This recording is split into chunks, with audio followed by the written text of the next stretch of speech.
અને આના માટે એક સિમ્પલ તરીકો છે. આપણને એમ થાય કે હાલો એ તો અમારે નથી રાખવું મગજમાં, પણ યાદ ત્યાં રહે છે, એ વિચાર આવ્યા જ કરે, શું કરવું?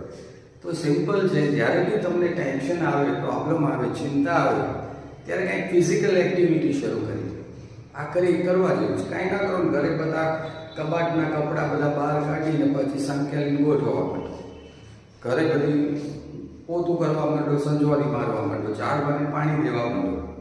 કાંઈ ના કરો તો વોકિંગ કરવા નીકળી જાઓ, ચાલવા નીકળી જાઓ. કાંઈ ના કરો તો કંઈ બી ફિઝિકલ એક્ટિવિટી કરો. તમારું મગજ છે ઓટોમેટિક તમારા ફિઝિક્સ સાથે ઇન્વોલ્વ થશે અને પહેલી ચિંતા છે એને ભૂલી જશે. કરી લેજો, ટ્રાય કરજો, 100% કામ કરશે, 100%. અને આમ બી એક શેર છે, મને પૂરો તો યાદ નથી, સાચો શેર તો યાદ નથી, પણ अपने गम को कैसे भुलाया जाए, કંઈક આવું છે. अपने गम को कैसे भुलाया जाए,